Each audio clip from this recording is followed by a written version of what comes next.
No, it's not calisthenics.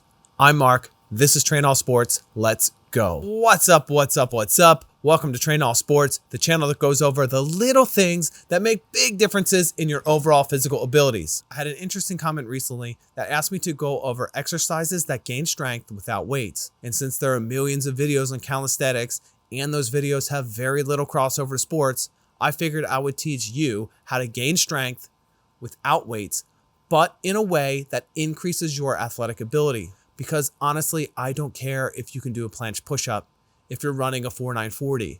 I also don't care if you can do something really cool on the pull-up bar, but you're getting destroyed in your boxing matches. But what I do care is if you can actually become better at something that makes a difference in sports. So let the calisthenics people do their thing and you do your thing, which is winning. The main concept here is to do everything with high repetitions through plyometrics until your body adapts. You know, the kind of like farmer strength where you just keep doing the same thing over and over and over again. And your body's like, all right, I get it. I'll get stronger. Weights are one thing and there's no denying their effectiveness, but the best athletes are rarely the strongest among their peers.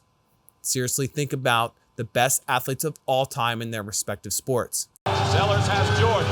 Jordan with 2 seconds to go. Puts it up and scores at the buzzer.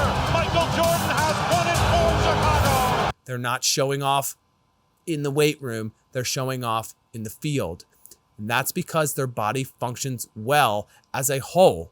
And that's what we're trying to replicate here today. So the first stop along this journey is working on deceleration training. Now's the best time to hit the subscribe button. A lot of your strength is not how much you can accelerate in one direction. That's only part of it. But being able to effectively slow your body down from the acceleration is the key. The old saying is that your car can only go as fast as its brakes can stop it. Now, there are a lot of neurological theories about this, but they all point to a single thing. The better you are at decelerating, the better you will accelerate. The better you can accelerate, the stronger you are. So if you're working on your lower body strength and focusing on things like drop jumps, lunges, and one-leg balance drills will go a long way in your overall strength. Upper body exercises consisting of negatives with pull-ups, push-ups, and rows, and exploding after that negative will also go a long way in your overall strength. Just keep in mind that you should be doing a lot of reps. Many coaches will tell you to take it easy on the plyometrics, but if you don't have weights or you can't get to the weight room, you can increase the plyometric load to 3 to 4 times a week in just a few short weeks' time. Moving on, you can also make your workouts more dynamic with sandbags, weighted vests, and resistance bands. Now, I know that some of you may consider those weights, but I certainly do not.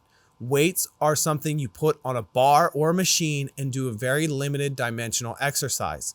Think about a squat. The squat movement is one pattern. It's one plane, one dimension. But sandbags, weighted vests, and resistance bands allow for total freedom of movement with good resistance to get you stronger. And any movement pattern athletically can be mimicked for serious performance gains.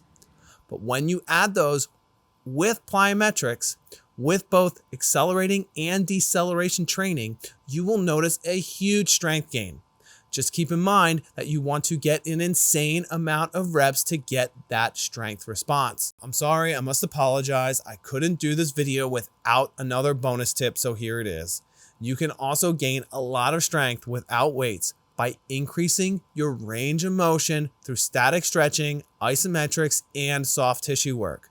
The more freely your muscles can move, the more optimal acceleration your body can achieve. Think about it like this. Accelerating a joint 100 degrees of range of motion can only generate so much power.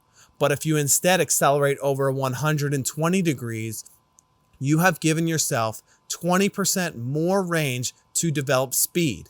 And what does that speed do? Well, yes, of course, it gives you more power. But here's the cool thing about that power. It also comes at an exponential rate. So what I mean by that is a 20% gain in range of motion in many circumstances will gain you more than 20% power. But there's a catch. And of course, there's always a catch. But the catch is easy. You just gotta stretch. I know I said it. Many of us don't like it. But if you want the strength out heading to the weight room all the time, start stretching and doing bands, sandbags, resistance, and all that other stuff we talked about. Believing means achieving. I'll see you when you come back.